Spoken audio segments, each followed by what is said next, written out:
नमस्कार प्यारे साथियों। तो कैसे हैं आप सब? आई होप कि सब बढ़िया होंगे और बहुत ही अच्छी तरीके से अपनी तैयारी कर रहे होंगे। तो चलिए मेरे भाई, एक और वन शॉट वीडियो मैं आप लोगों के लिए लेकर आ चुका हूं। और जैसा कि मैंने आप लोगों से कहा था कि जो हम नेक्स्ट चैप्टर का वन शॉट करने वाले हैं वो होगा क्वेश्चन टैग। तो इस एक ही क्लास के अंदर मैं आपको क्वेश्चन टैग के सारे कॉन्सेप्ट, सारी बातें बता दूंगा।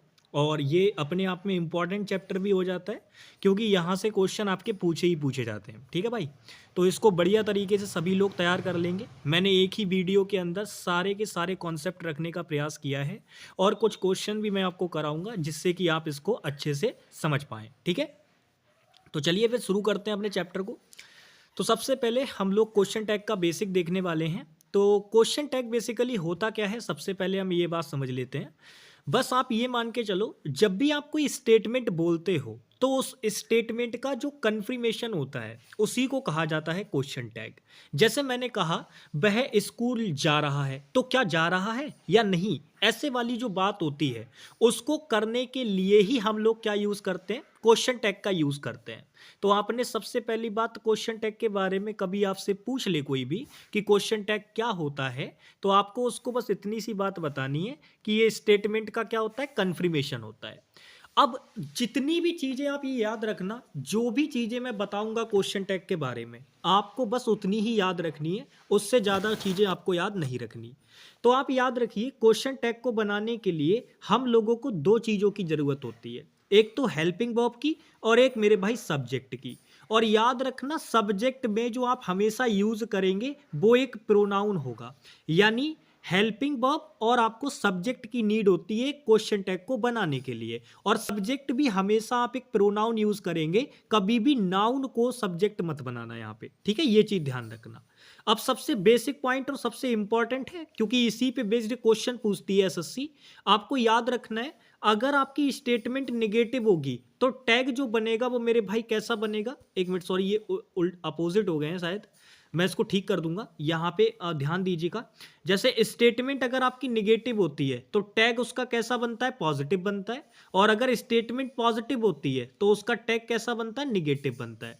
ये बात अपने दिमाग में फिट रखिएगा। यहाँ पे थोड़ा सा साइन लगाने में गड़बड़ हो गई शायद कुछ, तो मैं आपको बता देता हूं। जब आपकी स्टेटमेंट निगेटिव होगी तब आपका टैग जो बनेगा वो पॉजिटिव बनेगा, और जब आपकी स्टेटमेंट पॉजिटिव होगी तब जो आपका टैग बनेगा वो कैसा बनेगा, निगेटिव बनेगा। तो मैं यहाँ पे इसको लिख देता हूँ ताकि आप मेरे भाई इसको ध्यान से इसका स्क्रीनशॉट ले लीजिएगा। तो मैं यहाँ पे लिख देता हूँ कि अगर आपकी स्टेटमेंट निगेटिव हुई, ध्यान से समझना, अगर आपकी स्टेटमेंट निगेटिव हुई तो आपका जो टैग बनेगा वो कैसा बनेगा, पॉजिटिव बनेगा। ठीक है, लेकिन अगर स्टेटमेंट पॉजिटिव हुई, पॉजिटिव स्टेटमेंट, तो जो आपका टैग बनेगा वो कैसा बनेगा, निगेटिव टैग बनेगा। ठीक है भाई? तो ये जो है अपने, इसको मैं स्क्रीनशॉट लेके ऐड कर दूंगा, आप इसको ध्यान रखिएगा। बस ऐसा मान के चलिए, जैसी स्टेटमेंट होगी उसका अपोजिट टैग बनेगा। अगर स्टेटमेंट निगेटिव है तो पॉजिटिव टैग बनेगा, और अगर पॉजिटिव है तो निगेटिव टैग बनेगा। जैसे एग्जाम्पल के तौर पे हमने एक क्वेश्चन ले रखा है, he is going to school. तो अगर हम यहाँ नोटिस करें तो ये एक पॉजिटिव स्टेटमेंट है, तो इसका जो टैग बनेगा वो कैसा बनेगा, निगेटिव बनेगा। और हमने आपसे कहा टैग बनाने के लिए आपको हेल्पिंग वर्ब और सब्जेक्ट की जरूरत पड़ेगी। अब यहाँ पे आपको हेल्पिंग वर्ब क्या नजर आ रही है, तो आप कहेंगे भैया जी इज, तो ये इज यहाँ पे आ जाएगी। और चूंकि हमें निगेटिव टैग बनाना है तो निगेटिव वैसे तो इज नॉट होगा, लेकिन उसकी कॉन्ट्रैक्टेड फॉर्म हम यूज करेंगे तो वो इजंट हो जाएगी। और उसके बाद ही हमारा सब्जेक्ट हमें चाहिए तो वो आ जाएगा यहाँ पे, क्योंकि इस हेल्पिंग वर्ब और सब्जेक्ट चाहिए ना, तो दोनों चीजें यहाँ पे आ जाएंगी और आपका क्वेश्चन टैग बन जाएगा। अब चलिए हम और बात करते हैं यहाँ पे। ठीक है, आगे बढ़ते हैं। आगे सबसे इंपॉर्टेंट पॉइंट जो अभी हमारा आया वो ये था कि क्वेश्चन टैग बनाने के लिए हमने देखा कि निगेटिव स्टेटमेंट जब हमें बनानी होगी तो भाई निगेटिव स्टेटमेंट तो हेल्पिंग वर्ब प्लस नॉट बनेगा, जैसे इज नॉट हो गया या आर नॉट हो गया, ठीक है। ऐसे ही अगर हम बात करें तो एम नॉट हो गया। तो इनके लिए क्या चीज़ है, मतलब क्या हम इनको डायरेक्ट रख देंगे सेंटेंस में, क्या हम डायरेक्ट क्वेश्चन टैग बना देंगे इनका? तो ऐसा नहीं होगा। आप कभी भी ऐसे देखेंगे लिखा हुआ क्वेश्चन टैग के अंदर इज नॉट, आर नॉट या फिर एम नॉट, तो ये चीज़ें गलत हो जाएंगी, क्योंकि इनकी जगह पे आपको इनकी कॉन्ट्रैक्टेड फॉर्म यूज़ करनी होती है। ठीक है, इनकी जगह पे इनकी कॉन्ट्रैक्टेड फॉर्म यूज़ करनी होती है। जैसे यहाँ पे मैंने पूरा चार्ट यहाँ पे मेंशन कर दिया है, आपसे यही पूछेगा, इसके अलावा और कोई चीज़ें नहीं पूछ सकता। कॉन्ट्रैक्टेड फॉर्म सारी की सारी लिखी हुई हैं। फिलहाल मैं आपको बनाना बता देता हूँ कि आपको कैसे इनको बनाना है। देखो, जैसे एग्जाम्पल के तौर पे मैं यहाँ बात करता हूँ, मैं आपको कुछ कॉन्ट्रैक्टेड फॉर्म बनाना बताता हूँ, जिससे कि आपको उनको याद करने में आसानी हो जाएगी। ध्यान से देखो, जैसे मान लो मुझे इज नॉट की कॉन्ट्रैक्टेड फॉर्म बनानी है, इज प्लस नॉट की। अब इसमें इज हेल्पिंग वर्ब हो गई, नॉट आपकी एडवर्ब हो गई। अब मुझे इसकी कॉन्ट्रैक्टेड फॉर्म बनानी है, क्योंकि इसको तो मैं टैग में यूज नहीं कर सकता। तो आप इसको क्या करेंगे, इज लिखेंगे और नॉट का एन लिखेंगे। बस क्या करना है आपको, जो ये ओ है इसको गायब कर देना है, इसको हटा देना है, और इसकी जगह पे आपको लगा देना है कॉमा। ठीक है, यानी जो आपका इन्वर्टेड कॉमा का जो आधा वाला हिस्सा होता है उसको आपको लगा देना है, और फिर लगा देना है आपको टी। बस मेरे भाई, जितने भी आपकी कॉन्ट्रैक्टेड फॉर्म बनेगी उन सभी के अंदर आपको यही करना है। जैसे एग्जांपल के तौर पे मैं आपको एक और बना के दिखाता हूं, आर नॉट। अब यहां पर अगर आप इसकी मेरे भाई बनाएंगे कॉन्ट्रैक्टेड फॉर्म, तो मैंने अभी कहा कि आपको इज, आर, एम, यानी जो हेल्पिंग वर्ब दे रखी है वो तो लिखनी ही लिखनी है। तो आर हमें हेल्पिंग वर्ब दे रखी है, हमने लिख दी। अब यहां पे नॉट में से क्या करना है, केवल एन लिखना है और ओ को कर देना है गायब। अब इसकी बात क्या करना है, ओ की जगह पे ये वाला ऐसे करके ये लगा देना है, और मेरे भाई फिर लिख देना है आपको टी। तो ये बन के आ गई कॉन्ट्रैक्टर फॉर्म, और सभी की ऐसे ही करके बनेगी। लेकिन अब मैं आपको एक इंपॉर्टेंट बताने जा रहा हूं। मुझे बताओ, अगर मैंने आपको एम नॉट दे दिया और मैंने आपसे पूछा कि इसकी कॉन्ट्रैक्टेड फॉर्म बता दो, तो आप तो अभी यही कहोगे कि भैया अभी आपने कहा कि एम लिखो, यानी जो हेल्पिंग वर्ब दे रखी है वो लिखो, फिर नॉट का एन लिखो, फिर ये वाला कॉमा लगा दो और फिर टी बना दो, बन गया। क्या यही है? तो मेरे भाई ये गलत है। अब आप कहेंगे भैया जी ये कैसे हो गया, यहां पर तो ये चीजें सही हो रही थी, यहां कैसे गलत हो गई? तो मेरे भाई याद रखना, एम नॉट हो गया और आर नॉट हो गया, इन दोनों की कॉन्ट्रैक्टेड फॉर्म एरेंट ही चलती है। आपको एम नॉट की एमेंट करने की कोई आवश्यकता नहीं है, वो गलत होती है। और इसीलिए एग्जामिनर क्वेश्चन जो पूछता है वो इसी वाली से ज्यादा पूछता है। तो इसको मैंने इसीलिए एक्सप्लेन कर दिया ताकि आप अच्छे से इस चीज को समझ पाएं। बाकी सारी की सारी कॉन्ट्रैक्टेड फॉर्म यहाँ पे लिखी हुई हैं। जैसे यहाँ पे डू नॉट की डोंट हो जाती है, ऐसे ही डज नॉट की डजन हो जाती है, डिड नॉट की डिंट हो जाती है, ठीक है, इज नॉट की इजन हो जाती है, आर नॉट की ये हो जाती है। तो सारी की सारी आपके सामने लिखी हुई हैं, और आपको इनको मेरे भाई याद नहीं करना, बनाना सीखना है। और मैं पीछे ऑलरेडी उसको बता चुका हूं, जितनी भी हैं सभी की ऐसे ही बनेगी। बस आपको याद रखना है, जो नॉट के अंदर ये ओ होता है इसको गायब करना होता है, और इसकी जगह ये वाला कॉमा लगा देना होता है, बस ऊपर की ओर को। समझ पा रहे हो ना? बाकी और कुछ नहीं करना आपको, इसके अंदर सारी की सारी कॉन्ट्रैक्टेड फॉर्म बन जाएंगी अपने आप। समझ पा रहे हो ना? तो इनको रट्टा नहीं लगाना है, रटना नहीं है, इनको आसानी से बनाना सीखना है। अब कुछ एक्सेप्शन भी होते हैं जो उस तरीके से नहीं भी बनेंगी, जैसे आपकी ये सेल वाली हो गई, ये आपकी बिल वाली हो गई, ये नहीं बनेंगी। वैसे आप सोचो, अगर आप इनको बनाने जाओगे तो मैंने कहा बिल नॉट की कॉन्ट्रैक्टेड फॉर्म बनाओ, तो आप तो उस तरीके से बनाओगे, तो आप तो ये कर दोगे ना, ऐसे बिल लिखोगे, फिर आप एन लिखोगे और फिर ओ को गायब करके ये कॉमा लगा दोगे, ये कर दोगे, आप तो बिलेंट कर दोगे। तो भाई ये तो गलत है। तो कुछ एक्सेप्शन भी हैं, उनमें ये चीज फॉलो नहीं होगी। तो ये आप याद कर लेना दोनों की दोनों, क्योंकि इनसे भी क्वेश्चन बनता है। जो सेल नॉट की कॉन्ट्रैक्टेड फॉर्म होती है वो होती है शॉन्ट, और जो बिल नॉट की होती है वो होती है बॉन्ट। तो ये दोनों याद कर लेना, ठीक है। चलो नेक्स्ट आगे चलते हैं। तो अब मैंने आप लोगों को उसी पे बेस्ड कुछ क्वेश्चन दे दिए। अगर आपने ये कॉन्ट्रैक्टेड फॉर्म की लिस्ट एक बार अच्छी तरीके से समझ ली है, पहले आप इसको याद कर लीजिएगा, फिर आप इन क्वेश्चन को बनाइएगा। तो चलिए वीडियो को पॉज कीजिए और क्वेश्चंस को बनाइए। चलिए, तो आई होप कि आपने क्वेश्चंस को बना लिया होगा। अब हम लोग बात करते हैं। सबसे पहले आप देखिए, पहला क्वेश्चन आप लोगों के सामने है, कह रहा है आई प्ले क्रिकेट। तो मैं अगर इस क्वेश्चन में नोटिस करूं तो मुझे केवल एक ही वर्ब नजर आ रही है। यहां पर भी मुझे एक ही वर्ब नजर आ रही है, इसमें भी और इसमें भी। तो हमने अभी क्या देखा, हमने देखा कि टैग बनाने के लिए हमें हेल्पिंग वर्ब और सब्जेक्ट की नीड होती है। बट यार हम यहाँ पे अगर देखें तो यहाँ तो एक ही वर्ब है, और मैंने आपको बताया था जब सेंटेंस के अंदर एक ही वर्ब होती है तो वो अपने आप में मेन वर्ब ही होगी, क्योंकि सेंटेंस के अंदर मेन वर्ब होना जरूरी है। हेल्पिंग वर्ब हो या ना हो उससे फर्क नहीं पड़ता, लेकिन मेन वर्ब तो होगी ही होगी सेंटेंस के अंदर। और जब सेंटेंस में एक वर्ब होती है तो मैंने आपको पहले ही बताया था वो तो मेन वर्ब ही कहलाएगी। तो भाई यहाँ तो मेन वर्ब ही दे रखी है, अब हेल्पिंग वर्ब तो दी ही नहीं गई है। अब हेल्पिंग वर्ब नहीं दी गई है तो आपको याद होगा मैंने आपको बता रखा है कि मेन वर्ब से हेल्पिंग वर्ब कैसे बनाना होता है। तो चलिए मैं आपको यहाँ पे दिखाता हूँ। देखो भाई, जब भी आपको एक सेंटेंस के अंदर वर्ब की फर्स्ट फॉर्म नजर आ जाए, ध्यान से समझना मेरी बातों को, जब भी आपको सेंटेंस के अंदर वर्ब की फर्स्ट फॉर्म नजर आ जाए तो जो आप हेल्पिंग वर्ब वहां बनाएंगे वो होगी डू। सेम इसी प्रकार से अगर मान लो वर्ब की फर्स्ट फॉर्म में एस या ईएस आपको नजर आ जाए तो जो आप वर्ब की फॉर्म बनाएंगे हेल्पिंग वर्ब वाली वो बनाएंगे डज। समझ पा रहे हो ना, क्योंकि वर्ब की first form as a plural काम करती है और वर्ब की फर्स्ट फॉर्म में एस या ईएस लगाने पे वो सिंगुलर की तरह काम करती है। तो प्लूरल के लिए हेल्पिंग वर्ब डू और सिंगुलर के लिए हेल्पिंग वर्ब डज, ठीक है। और अगर सेकंड फॉर्म आपको नजर आ जाए तो मेरे भाई आप उसकी हेल्पिंग वर्ब क्या बनाएंगे, डिड बनाएंगे। तो चलिए अब जरा इन क्वेश्चन को बना के दिखाइए, अब आप इनको आसानी से बना देंगे। जैसे पहला क्वेश्चन पढ़ो, कह रहा है आई प्ले क्रिकेट। तो भाई प्ले तो हम देखते ही समझ पा रहे हैं कि ये तो वर्ब की फर्स्ट फॉर्म है, और अभी मैंने बताया कि अगर वर्ब की फर्स्ट फॉर्म दे रखी होगी तो उसकी हेल्पिंग वर्ब क्या लेंगे, तो हम कहेंगे भैया जी डू लेंगे, ठीक है। और सब्जेक्ट हमें क्या दे रखा है, आई। तो मैंने कहा नाउन कभी यूज नहीं करते, लेकिन जो प्रोनाउन सब्जेक्ट दे रखा होगा वो आराम से यूज हो जाएगा। तो डू और आई तो आएगा इस टैग के अंदर, लेकिन एक बेसिक पॉइंट भी होता है, वो ये होता है कि अगर स्टेटमेंट पॉजिटिव है तो टैग बनेगा निगेटिव, और स्टेटमेंट अगर निगेटिव है तो टैग बनेगा पॉजिटिव। अब जरा मुझे बताओ ये कैसी स्टेटमेंट है, तो आप कहेंगे भैया ये तो पॉजिटिव स्टेटमेंट है। अगर पॉजिटिव स्टेटमेंट है तो टैग निगेटिव बनेगा। तो कैसे बनाएंगे, डू नॉट की कॉन्ट्रैक्शन फॉर्म,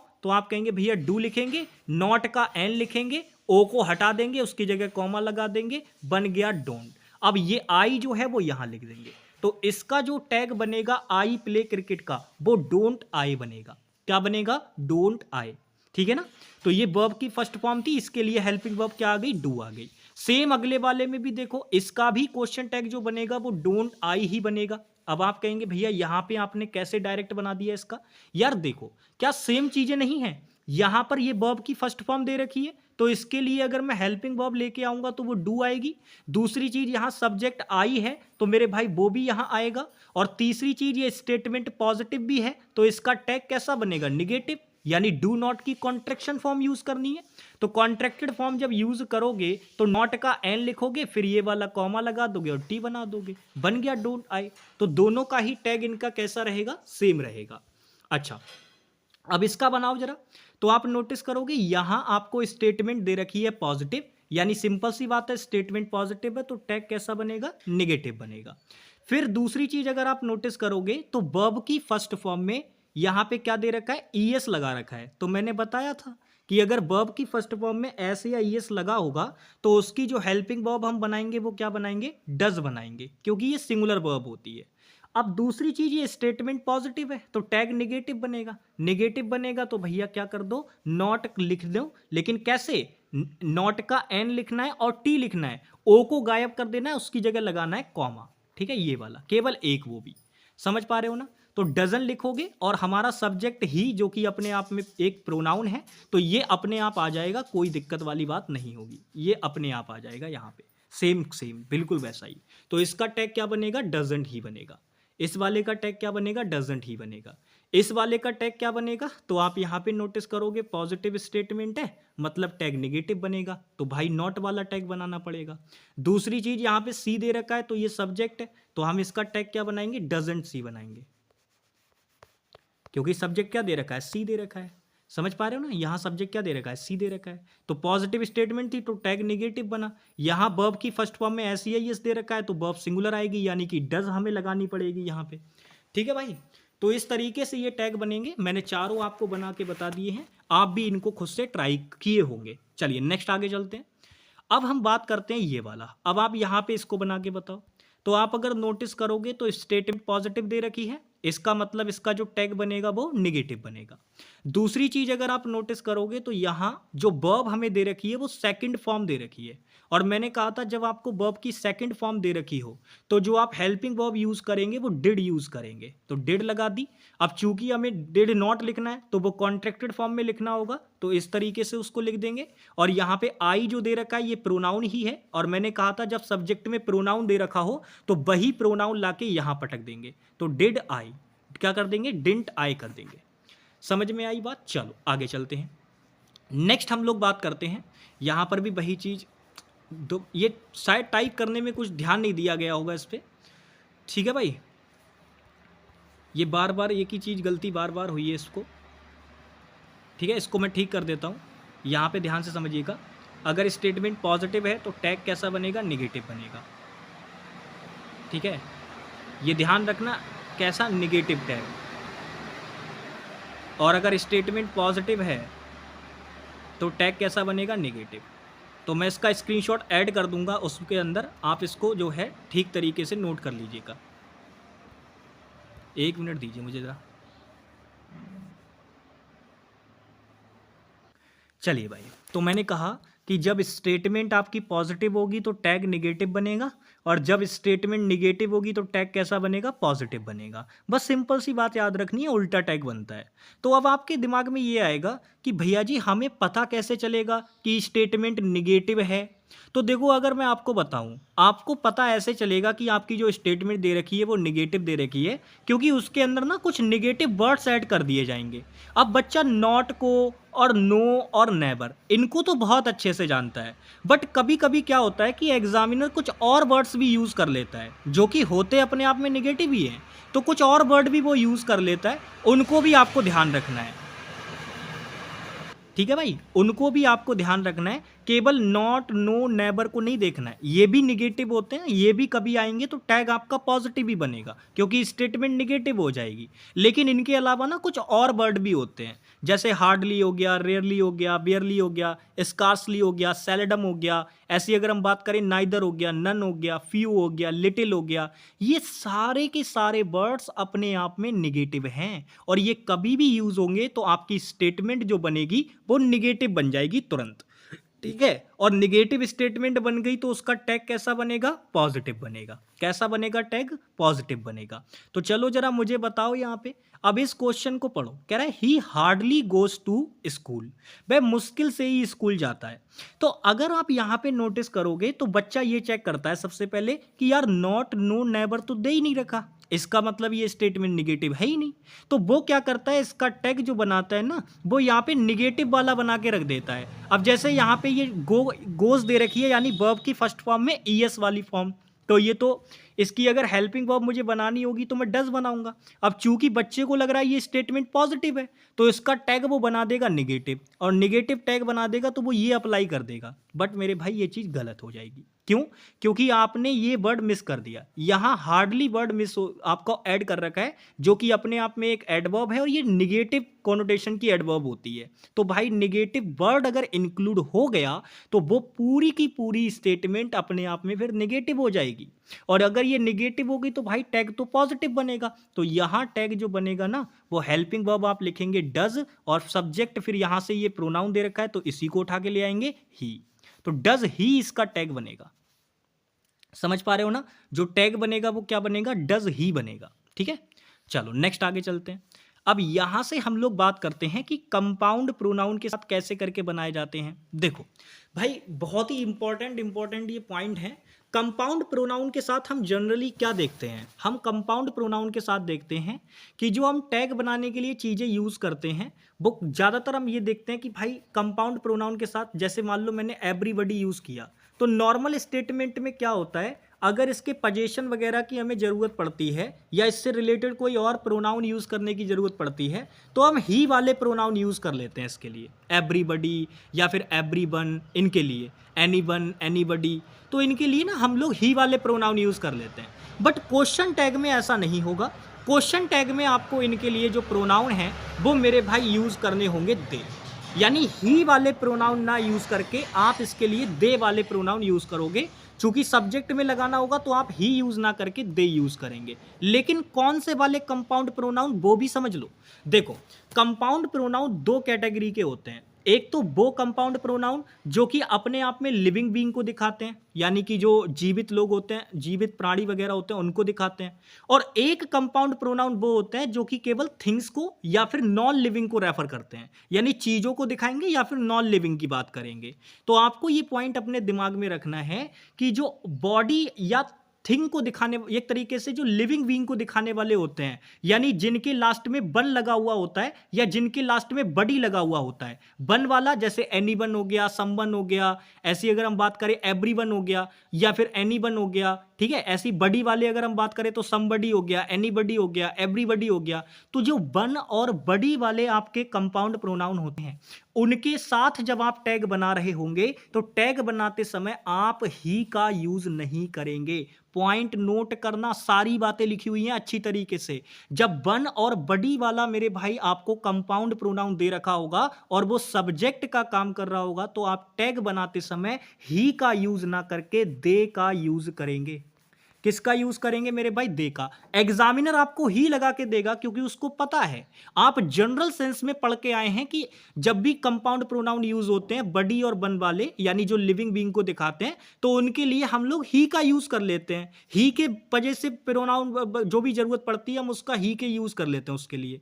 बट लेकिन टैग बनाते समय ऐसा नहीं होता है।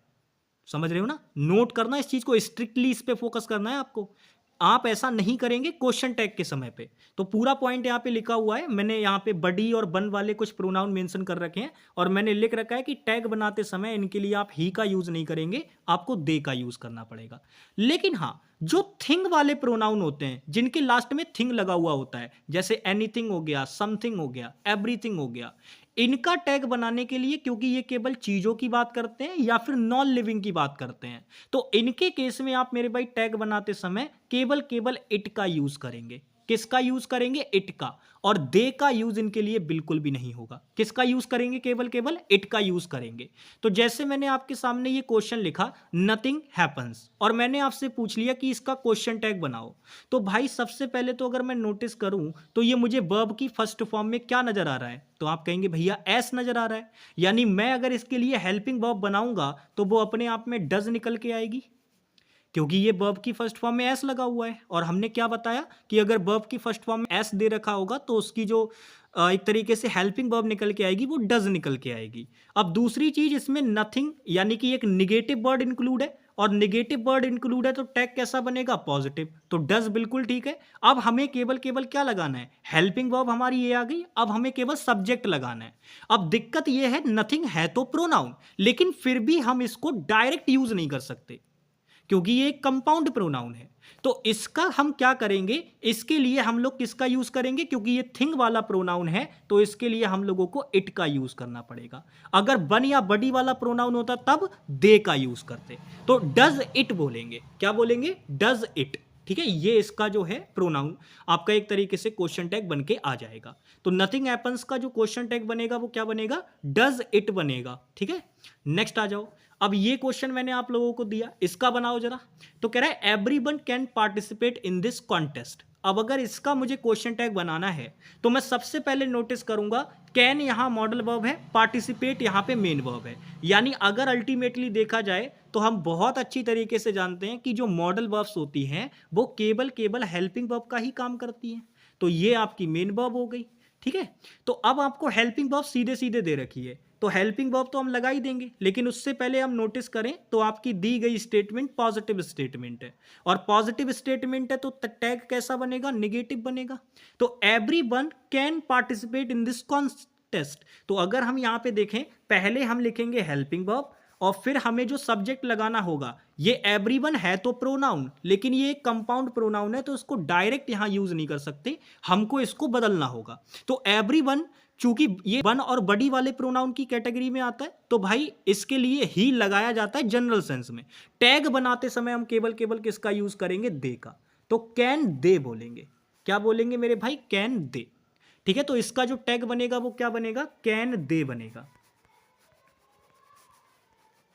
ठीक है, ये बनेगा इसका टैग। चलिए नेक्स्ट आगे चलते हैं।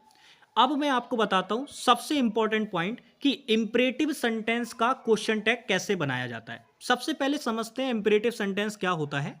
तो आपको याद होगा किसी से एक तरीके से जब हम रिक्वेस्ट करते हैं या किसी को ऑर्डर देते हैं, किसी को एडवाइस करते हैं, कमांड करते हैं, तो उसके लिए जो सेंटेंस हम यूज करते हैं, जो स्टेटमेंट हम यूज करते हैं, वो अपने आप में इंपरेटिव सेंटेंस में होती है। अब इंपरेटिव सेंटेंस आपके 3 कैटेगरी के होते हैं। एक तो वो वाले जो आपके मेन वर्ब की फर्स्ट फॉर्म से शुरू होते हैं, एक वो वाले होते हैं जो कि लेट अस से शुरू होते हैं, और एक वो होते हैं जो मेरे भाई लेट में अस के अलावा कोई अदर ऑब्जेक्ट आ जाएगा। मतलब देखो, लेट वाले जो वाक्य होते हैं ना, वो बेसिकली 2 तरीके के होते हैं। एक तो वो जिनमें लेट के बाद ऑब्जेक्ट तो आएगा ही, क्योंकि वर्ब है तो अपने बाद अपना ऑब्जेक्ट लेगी।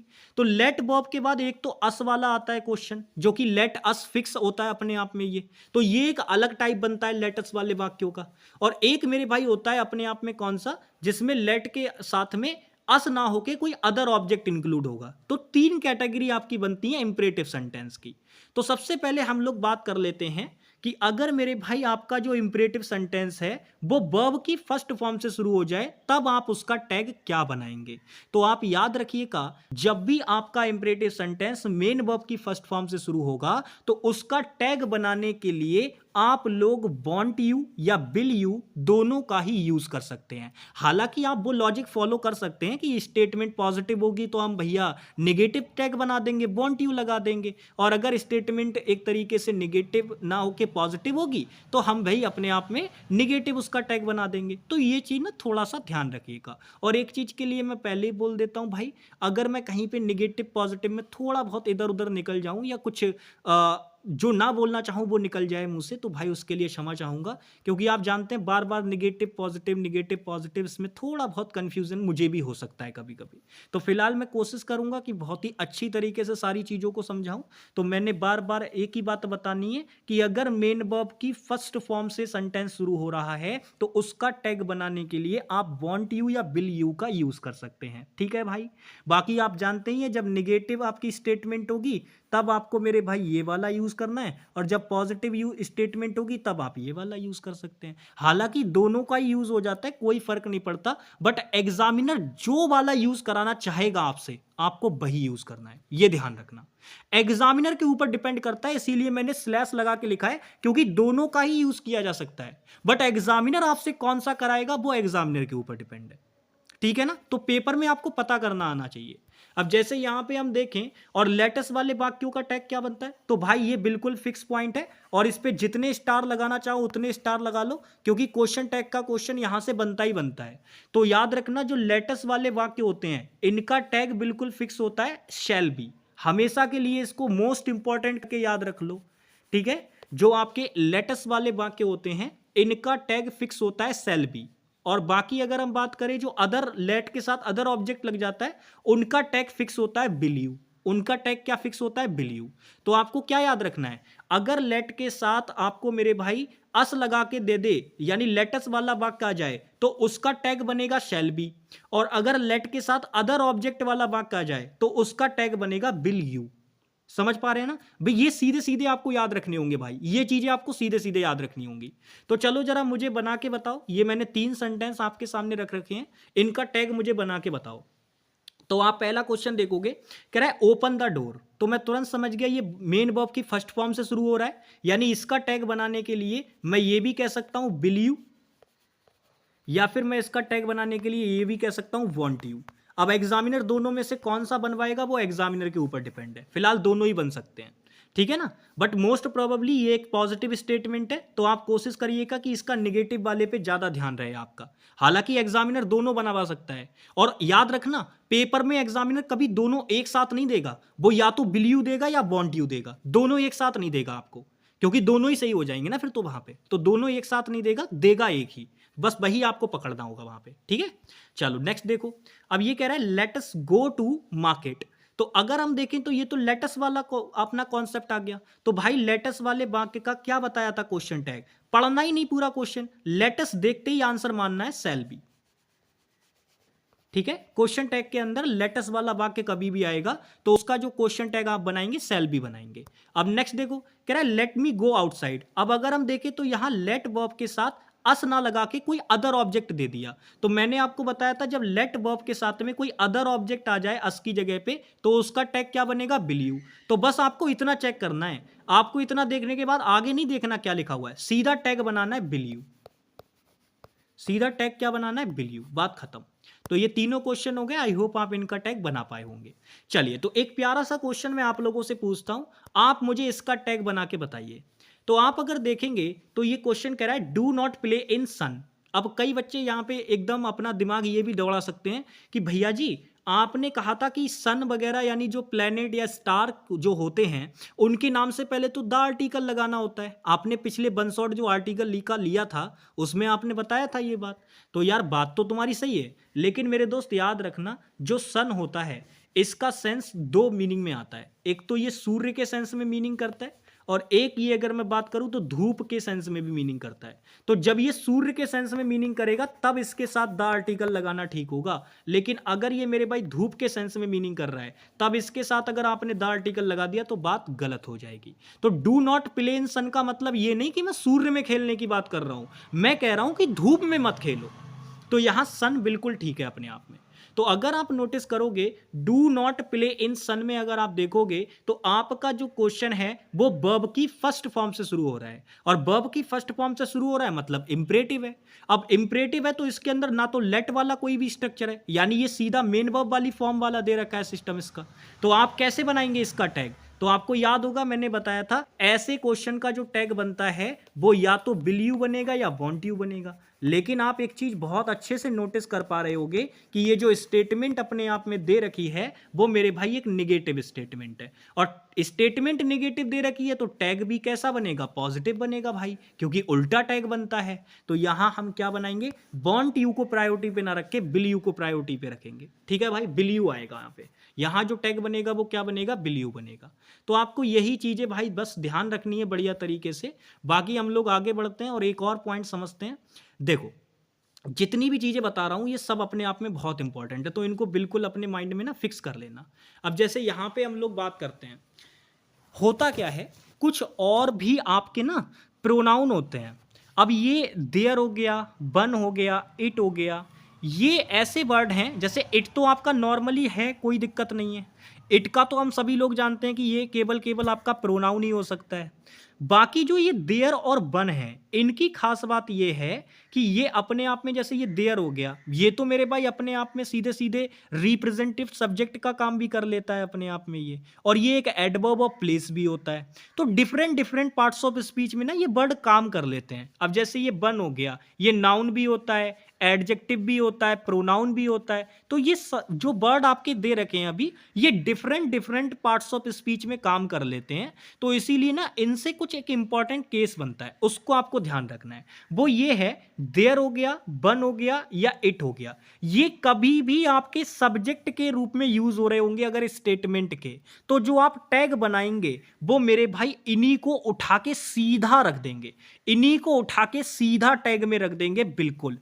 यानी जो आप हेल्पिंग वर्ब और सब्जेक्ट वाली जगह चुनते हैं ना, तो वो जो आप सब्जेक्ट चुनेंगे अपना टैग का, तो अगर ये तीनों में से कोई भी अगर आपको स्टेटमेंट का सब्जेक्ट दे रखा होगा तो बस आप इन्हीं को उठा के रख देंगे इसकी जगह पे। यानी आपको कुछ भी बदलाव नहीं करना है। समझ पा रहे हो ना? अगर आपकी स्टेटमेंट का सब्जेक्ट देयर, बन, इट में से कोई एक है तो टैग का सब्जेक्ट भी यही रहेंगे, आपको बदलने की जरूरत नहीं है। समझ पा रहे हो? चलो देखो अब मैं आपको क्वेश्चन कराता हूं। मैंने लिखा there is a big problem, तो अगर आप नोटिस करोगे तो आपका रिप्रेजेंटेटिव सब्जेक्ट क्या है, देयर है। तो भाई जब आप इसका टैग बनाओगे तो आप नोटिस करोगे आपको यहां पे इज दे रखा है, हालांकि यही वर्ब है, और इसकी खास बात यह है कि ये हेल्पिंग वर्ब और मेन वर्ब दोनों की तरह काम कर जाती है, क्योंकि ये प्राइमरी हेल्पिंग वर्ब है मेरे भाई। तो हमें हेल्पिंग वर्ब चाहिए तो हम इसी को यहां पे लिख लेंगे। अब चूंकि स्टेटमेंट पॉजिटिव है तो टैग नेगेटिव बनेगा, तो ये हमने कॉन्ट्रैक्टेड फॉर्म लगा दी इसकी। लेकिन अब जब सब्जेक्ट लगाने की बात आएगी हेल्पिंग वर्ब के बाद, तो आप मेरे भाई इसको चेंज नहीं करेंगे। देयर, बन, इट कभी भी स्टेटमेंट के सब्जेक्ट दे रखे होंगे तो आप उन्हीं को रख देंगे लाके। यानी एग्जामिनर यहां गड़बड़ ये कर सकता है, क्योंकि आपको बहुत अच्छे से एक बात सिखाई गई है कि देयर जो होता है वो रिप्रेजेंटेटिव सब्जेक्ट होता है। यानी असल में जो ये इज वर्ब आई है वो इस देयर के अकॉर्डिंग नहीं आई है, ये तो इस ए बिग प्रॉब्लम के अकॉर्डिंग आई है। तो मेन सब्जेक्ट तो ये होता है, ये तो खाली रिप्रेजेंट कर रहा होता है इस चीज को। तो ये रिप्रेजेंटेटिव सब्जेक्ट होता है, ये एक्चुअल सब्जेक्ट नहीं है आपका, डमी सब्जेक्ट जिसे आप बोलते हो मेरे भाई। तो यहां पे लेकिन टैग बनाने के लिए इसी का इस्तेमाल होगा, आप टैग बनाने के लिए इसका इस्तेमाल नहीं कर सकते। कई बार एग्जामिनर क्या होता है, इसकी रेफरेंस लेके देयर की जगह पे इट लगा के दे देता है यहां सब्जेक्ट, और बच्चे उसको ठीक कराते हैं कि यार प्रॉब्लम की बात हो रही है, यानी किसी चीज की बात हो रही है तो इट लगा दो। तो भाई गलत हो जाएगा अगर इट लगा दोगे तो, ठीक है ना। कि यानी इसीलिए मैंने इसको सीधा सीधा पॉइंट बना के यहां पे रख दिया है कि देयर बन इट कभी भी स्टेटमेंट के सब्जेक्ट के रूप में यूज होंगे, तो टैग बनाने के लिए इन्हीं का यूज होगा, आप इनको बदलेंगे नहीं, ठीक है। तो यहां पे क्या बनेगा इसका टैग, इजंट, और फिर हम बनाएंगे देयर, ये बनेगा इसका टैग, ठीक है। अब जैसे इसका बनाओ तो कह रहा है one can do this task. तो अगर आप नोटिस करोगे तो यहां पे कैन आपकी हेल्पिंग वर्ब है, भाई मॉडल वर्ब है तो वो केवल हेल्पिंग वर्ब का काम करेगी, और डू आपकी यहां पे क्या है, मेन वर्ब है। तो आप अच्छी तरीके से जानते हैं कि स्टेटमेंट पॉजिटिव है तो टैग कैसा बनेगा, निगेटिव बनेगा। अब यहां पे टैग निगेटिव बनेगा तो हेल्पिंग वर्ब आपको दे रखी है, तो कैन लिखो और मेरे भाई यहां पे क्या लिख दो, टी लगा दो, ठीक है। ऐसा नहीं करना है। अब देखो यहां पे जो कॉन्ट्रैक्टेड फॉर्म मैंने आपको बनाना बताया था, तो अगर मैं आपसे बनवाऊं कि भाई कैन की और नॉट की कॉन्ट्रैक्टेड फॉर्म बना दो, तो कई सारे बच्चे ऐसा करने की कोशिश करेंगे कि भैया जी कैन आपने हेल्पिंग वर्ब लगाई, अब नॉट के लिए एन लगाओ, ओ को गायब कर दो और ऐसे कर दो। तो भाई याद रखना, एन की रिपीटेशन नहीं करनी होती, अगर उसके अंदर एन ऑलरेडी दे रखा है तो दोबारा मत लगाना, फिर गड़बड़ हो जाएगी बात भाई। तो यहां पे आप कैसे करेंगे, यहां पे ये कैन दे रखा है तो आपको निगेटिव में चाहिए, तो आप क्या करेंगे, ये लिखेंगे ऐसे करके, तो उसको एन और ओ पूरा ही गायब कर देंगे, केवल टी लिखेंगे बस। और बाकी ये बन आपको दे रखा है तो इसको चेंज ही नहीं करना, तो ये सीधे सीधे आ जाएगा यहां पे। तो कांट बन बोलेंगे, क्या बोलेंगे, कांट बन, ये इसका टैग बनेगा, ठीक है भाई। तो ऐसे तरीके से आपको इनके टैग बनाना है बढ़िया तरीके से, और चीज़ों को सीखना है। अब यहाँ पे इस क्वेश्चन का बताओ कैसे बनेगा, तो एक क्वेश्चन और मैंने यहाँ पे दे रखा है, कह रहा है one girl can go at buns, एक लड़की एक बार में जा सकती है, एक लड़की एक बार में जा सकती है। लाइक जैसे कई बार आपने सुना होगा स्कूल टाइम पे क्या होता था कि हम अपने दोस्तों के साथ बार बार घूमने निकल जाया करते थे, स्कूल पूरा स्कूल नापने निकल जाते थे कि आज तो मजा आएगा भाई, इंग्लिश वाले पीरियड में पिटाई लगने वाली है तो चलो निकल चलते हैं घूमेंगे आज, तो वो वाली स्थिति करते थे। तो वहीं पे एक स्टेटमेंट बना दी हमने, one girl can go at once, यानी एक लड़की एक बार में पानी पीने जा सकती है, सभी एक साथ नहीं जाओगे, कहीं पता चले पूरा का पूरा ग्रुप उठ के चल दिया, होता था ना कई बार, दोस्तों को उठाया लेके चल दिए कि भाई तू भी चल तू भी चल तू भी चल, वो वाली स्थिति। तो अब यहां पे अगर आप नोटिस करोगे, और अगर मैं आपसे पूछूं कि भाई यहां पे इसका टैग क्या बनेगा, तो आप फिर से नोटिस करोगे स्टेटमेंट हमारी पॉजिटिव है तो टैग कैसा बनेगा, निगेटिव बनेगा। अब दूसरी चीज अगर आप देखोगे तो हेल्पिंग वर्ब आपको चाहिए टैग बनाने के लिए, तो भाई मॉडल वर्ब दे रखी है कैन, तो यही हेल्पिंग वर्ब बनेगी। अब चूंकि स्टेटमेंट पॉजिटिव है तो टैग नेगेटिव बनेगा, तो कैन नॉट की कॉन्ट्रैक्टेड फॉर्म क्या बनेगी, कांट बनेगी, लगा दी हमने। लेकिन अब मैं अगर आपसे पूछूं कि सब्जेक्ट क्या है आपका, तो कई बच्चे एकदम से बन देख के ना वो एकदम गड़बड़ कर देंगे, उन्हें लगेगा कि बन ही सब्जेक्ट है और जल्दी से यहां आके फिर से कांट बन कर देंगे। बट मेरे दोस्त अगर यहां आपने ऐसा कर दिया तो बात गलत हो जाएगी। अब आप कहेंगे भैया क्यों, याद करो मैंने अभी पीछे कहा था कि बन एक ऐसा वर्ड होता है जिसकी parts of speech different different होती है, वो नाउन का काम भी कर लेता है, वो आपका वर्ब का काम भी कर लेता है, वो सॉरी नाउन का काम भी कर लेता है, एडजेक्टिव का काम भी कर लेता है, प्रोनाउन का काम भी कर लेता है। तो बन एक ऐसा वर्ड है जो different different parts of speech की तरह वर्क करता है। अब आपको क्या लग रहा है ये यहाँ पे प्रोनाउन है, तो आप कहेंगे नहीं भैया जी, क्योंकि यहाँ गर्ल के बारे में ये इंफॉर्मेशन ऐड कर रहा है, एक लड़की, समझ पा रहे हो ना, तो ये बन तो यहां एडजेक्टिव के रूप में काम कर रहा है। तो भाई आपका जो सब्जेक्ट है वो अल्टीमेटली कोई नाउन या प्रोनाउन होता है, तो यहां पर जो मेन सब्जेक्ट है आपका, यानी जो सब्जेक्ट है वो आपका ये गर्ल है, यानी लड़की है, और लड़की है तो भाई इसके लिए तो मुझे प्रोनाउन लगाना पड़ेगा, तो लड़की के लिए प्रोनाउन क्या निकल के आएगा, सी। तो यहां पे कांट शी बोलेंगे, तो इसका जो टैग बनेगा ना वो क्या बनेगा, कांट शी बनेगा, इसका जो टैग बनेगा वो क्या बनेगा, कांट शी बनेगा। समझ पा रहे हो भाई, चलो बहुत बढ़िया। अब हम लोग चलते हैं आगे और चीज़ों को समझते हैं। देखो भाई, अब यहाँ पे ना कुछ और इम्पोर्टेंट क्वेश्चन मैं आप लोगों को कराने वाला हूँ। जैसे अब इसमें अगर आप नोटिस करोगे तो कुछ थोड़े से ना डिफरेंट टाइप के क्वेश्चन भी कभी कभी पूछ लेता है आपसे। क्वेश्चन पढ़ो, कह रहा है all of us will go there, neither of them plays cricket, each of the boys has completed the work. अब इन क्वेश्चन में दिक्कत ये है, अगर आप इनमें पार्ट्स ऑफ स्पीच आइडेंटिफिकेशन जानते हैं तो आप सीधा बताएंगे सबसे पहले सब्जेक्ट वर्ब ऑब्जेक्ट मुझे बताओ, तो आप तुरंत बता देंगे कि भैया जी ऑल यहाँ पे सब्जेक्ट है, और अपने आप में अगर नोटिस किया जाए तो ऑफ यहाँ पे प्रेपोजिशन है, और ये अस इस प्रेपोजिशन का ऑब्जेक्ट है, बिल गो आपका वर्ब वाला पार्ट है, और ये इस वर्ब के बारे में इंफॉर्मेशन है। सेम अगर इसमें देखोगे तो नाइदर आपका मेरे भाई प्रोनाउन दे रखा है, सब्जेक्ट दे रखा है, फिर ऑफ प्रेपो दे रखी है, देम इस प्रेपो का ऑब्जेक्ट हो गया, फिर आपको गोज वर्ब ये प्लेस वर्ब दे रखी है, और इस प्लेस वर्ब का ये ऑब्जेक्ट दे रखा है क्रिकेट आपको। सेम इसमें देखो, ईच आपका मेरे भाई प्रोनाउन है यानी सब्जेक्ट का काम कर रहा है, फिर ऑफ आपकी प्रेपो दे रखी है, द बॉयज इस प्रेपो का ऑब्जेक्ट हो गया, फिर हैज कंप्लीटेड ये आपका वर्ब वाला पार्ट हो गया। इसको वर्ब फ्रेज भी कह सकते हैं, ठीक है, इसको क्या कह सकते हैं, वर्ब फ्रेज भी कहते हैं, क्योंकि आपको बताया था ग्रुप ऑफ वर्ड्स क्या होता है, फ्रेज होता है, और द वर्क अपने आप में क्या है, इस वर्ब का ऑब्जेक्ट है। तो सारी चीजें हमने पता कर ली कि कौन सा वर्ड क्या दे रखा है यहाँ पे। लेकिन आप एक चीज नोटिस करो, एक चीज अगर आप नोटिस करोगे, अगर मैं आपसे पूछ लूं कि इसका टैग कैसे बनाओगे, तो आप सबसे पहले ये देखो कि ये स्टेटमेंट कैसी है। तो आप देखोगे इसके अंदर सारे वर्ड्स पॉजिटिव है, यानी स्टेटमेंट कैसी है, पॉजिटिव है। इसके अंदर नाइदर निगेटिव वर्ड दिख गया तो स्टेटमेंट कैसी हो गई, निगेटिव हो गई। इसके अंदर भी सारे वर्ड्स पॉजिटिव है, यानी स्टेटमेंट कैसी है, पॉजिटिव है। तो जरा मुझे बताओ पहली वाली स्टेटमेंट का टैग कैसा बनेगा, तो आप तुरंत बताएंगे कि भैया जी इसका टैग कैसा बनेगा, निगेटिव बनेगा। ये निगेटिव स्टेटमेंट है तो इसका टैग कैसा बनेगा, पॉजिटिव बनेगा। ये पॉजिटिव स्टेटमेंट है तो इसका टैग कैसा बनेगा, निगेटिव बनेगा। अब बनाओ, तो आप अगर देखोगे टैग बनाने के लिए हमें हेल्पिंग वर्ब और सब्जेक्ट की नीड होती है। इसमें हेल्पिंग वर्ब बिल दे रखी है, ठीक है। इसमें हेल्पिंग वर्ब हैज दे रखी है, ठीक है। इसमें हमें केवल मेन वर्ब दे रखी है, हेल्पिंग वर्ब नहीं दे रखी, तो कोई दिक्कत नहीं है, बना लेंगे भाई, क्या प्रॉब्लम है। तो आप मुझे बताओ, अगर मुझे इसका बनाना है, पहले वाले क्वेश्चन का अगर मुझे बनाना है क्वेश्चन टैग, तो मैं अच्छी तरीके से जानता हूं कि ये पॉजिटिव स्टेटमेंट है तो इसका टैग निगेटिव बनेगा। तो ये बात तो तय है, विल नॉट की कॉन्ट्रैक्टेड फॉर्म बॉन्ट तो यहां आएगी ही आएगी। लेकिन आप मुझे बताओ, अब जो मैं सब्जेक्ट यूज करूंगा वो तो प्रोनाउन ही होगा। अब कहने को ऑल प्रोनाउन तो है, लेकिन क्या मैं इसका यहां पे यूज कर सकता हूं। भाई आपने कहा था कि हेल्पिंग वर्ब और सब्जेक्ट की नीड होती है, और सब्जेक्ट में भी प्रोनाउन, तो ये प्रोनाउन तो है, यहां पे प्रोनाउन तो है ये ऑल, नाइदर और ईच, लेकिन क्या हम इनका यूज कर सकते हैं। तो आप कहेंगे नहीं भैया जी, क्योंकि इनका डायरेक्ट यूज करने का कोई मतलब ही नहीं बनता।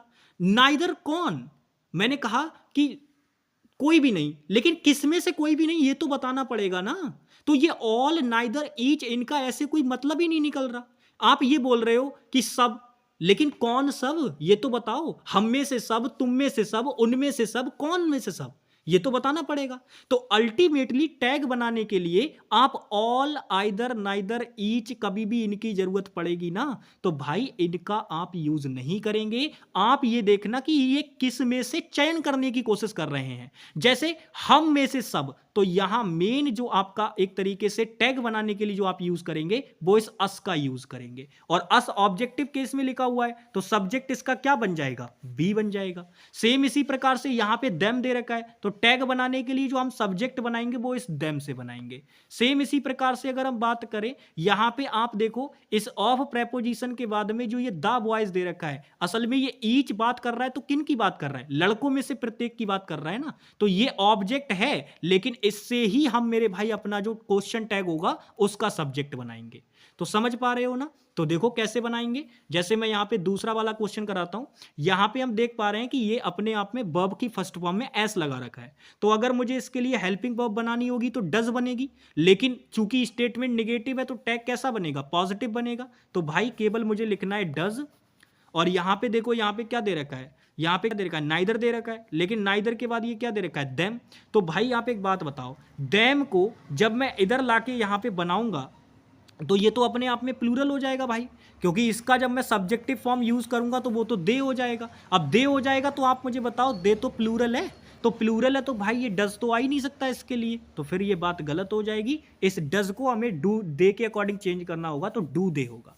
इसका जो टैग बनेगा वो डू दे बनेगा, ठीक है ना। तो ये चीज़ें याद रखना, ऐसे वाले क्वेश्चन पूछता है और बच्चा फंस जाता है ऐसे वाले क्वेश्चन में। तो देम को सब्जेक्टिव फॉर्म में यूज़ किया तो वो दे बन गया। इसी वजह से यहाँ हेल्पिंग वर्ब जो ये नाइदर के अकॉर्डिंग आ रही थी, टैग में हम लोग अपने सब्जेक्ट के अनुसार वर्ब यूज़ करते हैं। तो जब हमारा ये सब्जेक्ट प्लूरल हो गया तो टैग के अंदर जो वर्ब यूज़ करोगे हेल्पिंग वर्ब, वो भी तो प्लूरल होगी। तो डज दे नहीं होगा, डू दे होगा। भाई बेसिक सी सिंपल सी बात है यार, दे के साथ डस कैसे लग जाएगा, अंडरस्टैंडिंग है यार बेसिक वाली। चलो अब नेक्स्ट देखो, कह रहा है each of the boys has completed the work. तो अगर आप नोटिस करोगे पॉजिटिव स्टेटमेंट है, टैग नेगेटिव बनेगा। तो भाई यहाँ पे हैज हेल्पिंग वर्ब है, तो इसकी कॉन्ट्रैक्टेड फॉर्म क्या हो जाएगी, नेगेटिव टैग बनाना है तो हैजंट इसकी कॉन्ट्रैक्टेड फॉर्म हो जाएगी। अब चूंकि अगर हम देखें तो सब्जेक्ट के लिए हमें प्रोनाउन चाहिए, प्रोनाउन यहाँ पर मेन प्रोनाउन तो ये वैसे तो ईच दे रखा है, तो क्या हम हैजंट ईच बोल दें, गलत हो जाएगा भाई। हमको क्या करना पड़ेगा, जिसमें से बात हो रही है उसकी बात करनी होगी। तो लड़कों में से प्रत्येक की बात कर रहा है ना, तो हम इस लड़के से अपना सब्जेक्ट बनाएंगे। और लड़का चूंकि बॉयज है, तो ये मेरे भाई अगर आप नोटिस करोगे तो ये प्लूरल सेंस में है, प्लूरल सेंस में है, तो इसका जब हम सब्जेक्ट बनाएंगे और वो भी प्रोनाउन बनाएंगे, तो मेरे भाई ज्यादा लड़के हैं, एक होता तो ही बनता, लेकिन यहां ज्यादा हैं तो सब्जेक्ट क्या बनेगा, दे बनेगा। और दे बनेगा तो आप मुझे बताओ, क्या दे के लिए आप हैजंट यूज कर सकते हो? तो आप कहेंगे भाई ये तो बात गलत हो गई, तो हैजंट नहीं आएगा, दे के लिए आएगा हैवेंट। समझ पा रहे हो ना। तो अगर मैं आपको क्वेश्चन टैग गिनाऊं सभी के, तो इसका जो क्वेश्चन टैग बनाता वो क्या बनाता, बॉन्ट अस बनाता इसका क्वेश्चन टैग। इसका जो टैग बनाता वो क्या बनाता मेरे भाई, इसका टैग बनाता डू दे, ठीक है, इसका डू दे बना था। और इसका क्वेश्चन टैग क्या बनाता, हैवंट दे। इसीलिए क्वेश्चन टैग चैप्टर ना थोड़ा सा कॉम्प्लिकेटेड भी हो जाता है कुछ चीज़ों में बच्चों के लिए, तो इसको थोड़ा सा ना समझ के चलिएगा। तो बाकी क्वेश्चन टैग के अंदर बस इतनी ही चीज़ें हैं, और इनको मेरे भाई अपने माइंड में बढ़िया तरीके से फिट कर लीजिएगा। जितनी भी चीज़ें बनाई हैं मोर देन सफिशिएंट है इसके अंदर, इससे ज़्यादा आपको चीज़ें याद नहीं रखनी है क्वेश्चन टैग में। इतने में ही आपका कोई भी क्वेश्चन नहीं बचेगा। बाकी मैं क्वेश्चन करने का आपको एक बार तरीका बता देता हूँ। ये तो मैंने आपको वो चीज़ें प्रोवाइड करा दी जो आपको एक क्वेश्चन सॉल्व करने के लिए ज़रूरत देंगी, यानी इनकी जरूरत पड़ेगी आपको क्वेश्चन को सॉल्व करने के लिए। लेकिन अब मैं आपको एक तरीका बताने जा रहा हूं जिसकी मदद से आप क्वेश्चंस को अटेम्प्ट करेंगे। तो वो तरीका और सीख लो मेरे भाई। देखो, कभी भी आपको क्वेश्चन टैग का क्वेश्चन अटेम्प्ट करना होगा तो उसको अटेम्प्ट करने की कुछ स्टेप्स हैं, उनको फॉलो करना है हमेशा। पहली स्टेप जो आप फॉलो करेंगे क्वेश्चन टैग का बनाने का, वो पहली स्टेप आप ये फॉलो करेंगे, आप ये देखेंगे कि आपकी स्टेटमेंट पॉजिटिव है या आपकी स्टेटमेंट निगेटिव है। ये आप सबसे पहली स्टेप में चेक करेंगे। फिर उसी के अकॉर्डिंग आप जानते हैं कि अगर स्टेटमेंट पॉजिटिव होगी तो टैग कैसा बनेगा, निगेटिव, और स्टेटमेंट निगेटिव होगी तो टैग कैसा बनेगा, पॉजिटिव। तो ये चीज आपको सबसे पहले चेक करनी है, ठीक है, ये चीज आपको सबसे पहले चेक करनी है। पहली चीज जो आप क्वेश्चन अटेम्प्ट करते समय क्वेश्चन टैग का चेक करेंगे वो यही करेंगे कि आपकी स्टेटमेंट पॉजिटिव है या निगेटिव। फिर उसके अकॉर्डिंग आप देखेंगे, अगर निगेटिव होगी तो टैग निगेटिव बनेगा, और पॉजिटिव होगी, देखो स्टेटमेंट निगेटिव होगी तो टैग जो बनेगा वो पॉजिटिव बनेगा, और स्टेटमेंट पॉजिटिव होगी तो टैग कैसा बनेगा, निगेटिव बनेगा, यानी उल्टा। यहां पर यह बात लिख भी लेना, अपोजिट।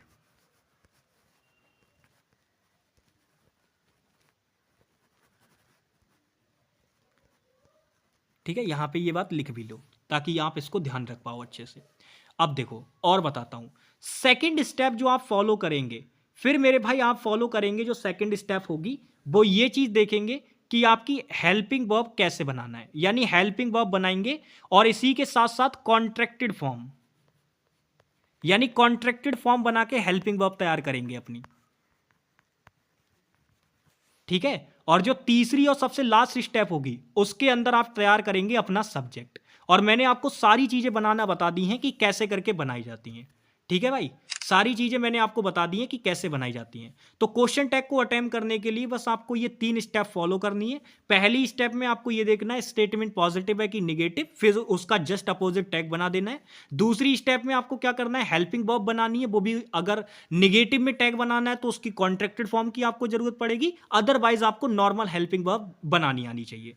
और फिर तीसरी चीज आपको उसका सब्जेक्ट बनाना आना चाहिए, क्योंकि क्वेश्चन टैग का मतलब क्या होता है, लास्ट है ये स्लाइड इसीलिए मैं इस पे बता रहा हूं, क्वेश्चन टैग का मतलब ही क्या होता है, हेल्पिंग वर्ब प्लस में सब्जेक्ट। और सब्जेक्ट में भी क्या, सब्जेक्ट में भी क्या मेरे भाई, ध्यान से देखिए, 1 मिनट, सॉरी, ये फुल टच की वजह से ऐसा हो जाता है कभी कभी।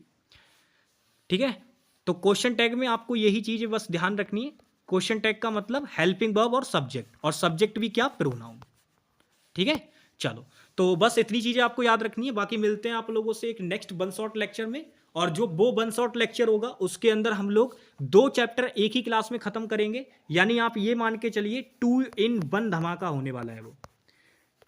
ठीक है, 2 in 1 होगा वो, और वन शॉट लेक्चर होगा, यानी दोनों चैप्टर एक ही वन शॉट में खत्म हो जाएंगे। नाम है उनका एक्टिव पैसिव और डायरेक्ट इनडायरेक्ट। मैं दोनों चैप्टर एक ही वन शॉट में खत्म कर दूंगा। हालांकि वो क्लास बड़ी हो सकती है, लगभग 3 साढ़े 3 घंटे की हो सकती है। उसका रीज़न ये है क्योंकि भाई उसके अंदर बहुत सारे कॉन्सेप्ट्स हैं। ठीक है, डायरेक्ट इनडायरेक्ट के अंदर भी काफ़ी सारी चीज़ें हैं, क्योंकि मेरा पढ़ाने का तरीका थोड़ा सा अलग रहेगा उन चीज़ों को। मैं रूल वगैरह रटाने में विश्वास नहीं रखता। मेरा काम है आपको एक एक बहुत अच्छे तरीके से पॉइंट्स को समझाना, तो वो मैं करूंगा उसके अंदर, इसीलिए थोड़ा समय लगेगा मुझे उसमें, लेकिन बढ़िया तरीके से दोनों के दोनों हम एक ही क्लास में ख़त्म कर लेंगे। बाकी मैं क्लास के दर्शन करा देता हूं आपको। ये है वो क्लास जो हम लोग नेक्स्ट करने वाले हैं, और ये इंग्लिश का फाइनल पंच होगा, क्योंकि इसके अंदर जो भी चीज़ें करा के फिर हम लोग अपने बैच को कंप्लीट घोषित कर देंगे, यानी कंप्लीट हमारा बैच हो जाएगा। एक चैप्टर मैंने जानबूझ के छोड़ा है, क्योंकि उसको मैं बाद में कराऊंगा, अभी नहीं कराना है उस चैप्टर को। ठीक है भाई, और बाकी फिर कॉम्प्रिहेंशन की चीज़ें जो हैं वो आपको मैं प्रोवाइड कराऊंगा धीरे धीरे। फिलहाल अभी के लिए हमारा जो असली टारगेट था अपने बैच को कंप्लीट करना 2025 के लिए, वो हम लोग कर चुके हैं। ठीक है भाई, तो बस ये क्लास आपकी लास्ट होगी, इसके साथ हम लोग आपसे मिलेंगे नेक्स्ट क्लास में। बाकी तब तक के लिए बाय बाय, टेक केयर, जय हिंद प्यारे भाई।